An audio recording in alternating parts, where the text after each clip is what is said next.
My name is Jordan K. Farnsley, and this is Drywall 101.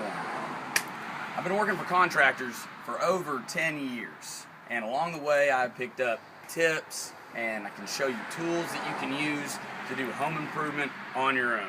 Whether you are a beginner or you are an experienced renovator, these tips will help you get started tomorrow. Now come on in.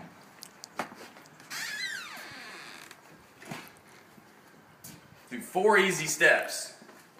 We're going to prep, we're going to patch, we're going to spackle, and we're going to sand. To get started, we're going to need a couple tools. Putty knives, drywall, pencil, tape measure, keyhole saw. I've got a spade upstairs, I'll show you what that is, a drill, screws, and joint compound.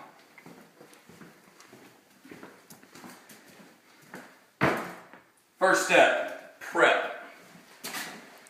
Now this is an area that had damaged drywall. The key is to cut around the drywall that's damaged completely. You don't want half here, half there, just because it's too large. You want to cut out to either studs, or you want to cut out a section where you can put a brace behind it, which we've done upstairs.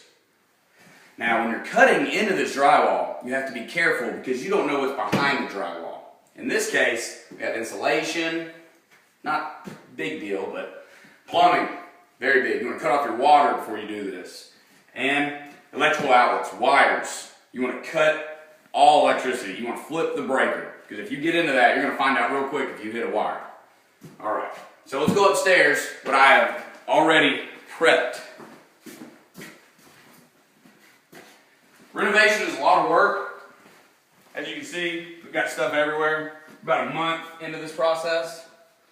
But, you know, if you really enjoy it, you save a lot of money, and, you know, it's a weekend project. And you'll be thankful when you save all that money, you can put it back into your house in a different way.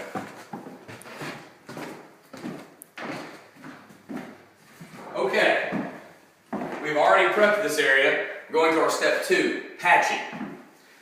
As you can see, we have a hole where we've cut out a piece of drywall to fit. It's a 3x5 rectangle. What we had here previously was a phone jack. We don't need that. That's out of there. We've topped off the wire. We had a hole that was about 2.5 inches. Put the brace in the back with 2 screws. Now the patching. What we've done is cut it out to fit. Get your drill and a screw. What you want to do is you just want to center it and push it into the drywall and recess it.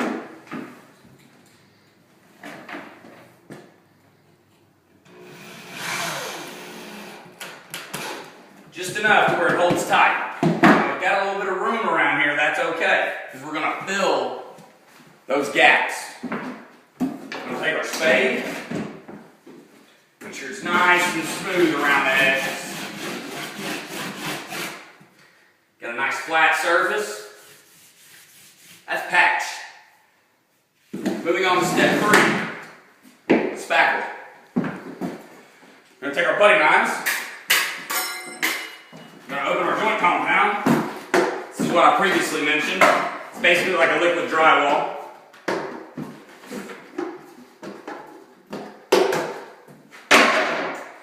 You can get this at Home Depot, Lowe's, home improvement stores. What we want to do is we want to churn this up like butter. Get it nice and smooth. Put some on a knife.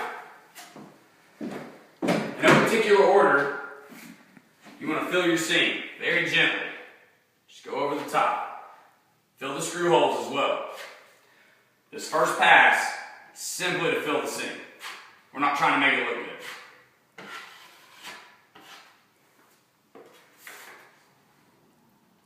Apply this very generously, because we're about to go back over it with our big knife.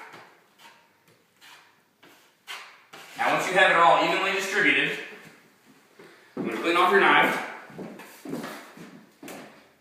Real good. This is where we're going to go over it. You don't want little pieces on the edge of your knife, preventing how smooth it looks. pass, we're going to start on the right side if you're right-handed and pressure it in the middle lightly, combing over it. Want it to be all flush. Now you can see where our seams are sticking out a little bit.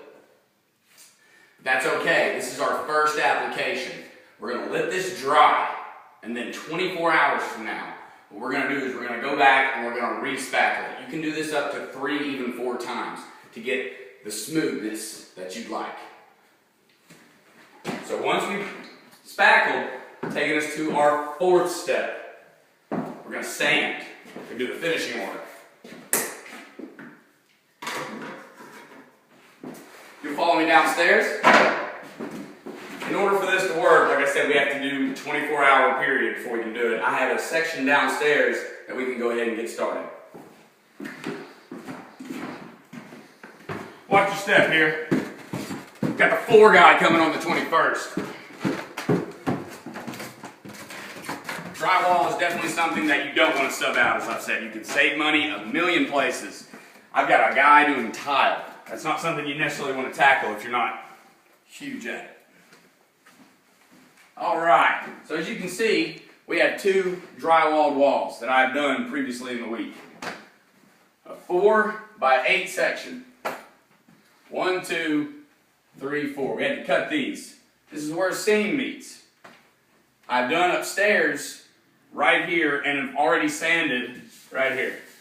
Can you see the seam? Can you? I can't see it and I did it. In order to achieve that smoothness, what we want to do is get our hand sander. We're going to start at the edges. Eliminate that excess that we've got, because what we're going for is the seam to make it smooth. So we're going to eliminate the edges. Once you've eliminated your edges, you're going to want to smooth it out. Not too much pressure. And as you start to feel it out, a little bit more.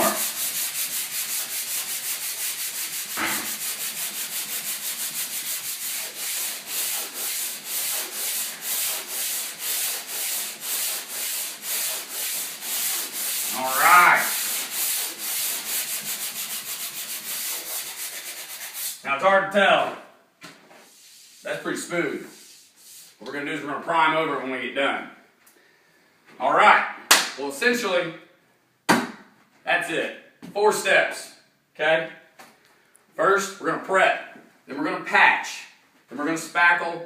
Then we're going to sand. And that'll leave you with a very smooth, finished surface. Again, this video is for do-it-yourselfers. Guys who want to save money, girls who want to come on the weekends and, break a sweat. This is something that you can continue to do throughout your life and save money. So, anyways, if I can make this video to help somebody, then it's all worth it. So, thank you.